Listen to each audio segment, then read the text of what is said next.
இந்த கதையை படிச்சு முடிக்கும் போது நான் கண்ணீரோட தாங்க முடிச்சேன். நீங்களும் முழுசா கேளுங்களேன். இந்த 2 பேருக்குமே வயசு 70 இருக்கும். தள்ளாடி தள்ளாடி நடந்து போயிட்டு இருக்காங்க. எங்க போறாங்கன்னு பார்த்தாக்கா ஹாஸ்பிட்டலுக்குங்க. என்ன ஆச்சுனாக்கா அந்த பாட்டிக்கு உடம்பு சரியில்லையா. அந்த பாட்டியோட கையை பிடிச்சிக்கிட்டு இவர் பொறுமையா நடந்து போயிட்டு இருக்காரு.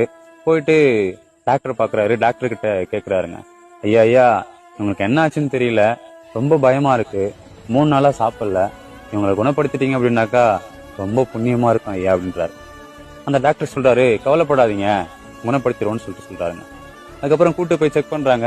அவங்களுக்கு சுகரு, கொலஸ்ட்ரால், பிபி எதுவுமே இல்லைங்க, நார்மலா இருக்கிறாங்க. அந்த டாக்டரும் செக் பண்ணிட்டு இப்படிதாங்க சொல்றாரு, அவங்க நார்மலா தான் இருக்காங்க, கவலைப்படாதீங்க, அவங்க ஒழுங்கா சாப்பிடல இல்லையா, அதுக்காக நான் சத்து ஊசியும் டிப்ஸும் போட்டு விடுறேன், அவங்கள கூட்டு போங்க அப்படின்னு சொல்றாரு. உடனே அந்த பாட்டி, ஐயா அப்பனா அவருக்கும் ஒரு பாட்டில் போட்டு விடுங்க அப்படின்னு சொல்லி கேட்கறாங்க. ஏன், அவருக்கும் உடம்பு சரியில்லையா? இல்ல ஐயா, நான் 3 நாளா சாப்பிடல இல்லையா, அதனால அந்த கிழவனும் 3 நாளா சாப்பிடல, அதுதான் சொல்றேன் அப்படின்னு சொல்ல டாக்டருக்கு ஒரு மாதிரி ஆயிடுச்சுங்க. கொஞ்ச நேரம் அந்த தாத்தாவை பார்த்துட்டு, ஏன் இப்படி பண்றீங்கன்னு சொல்லி கேட்க அந்த தாத்தா சொல்றாரு, அவங்க இல்லாட்டி நான் என்னங்க பண்ண போறேன் அப்படின்னு சொல்றாருங்க.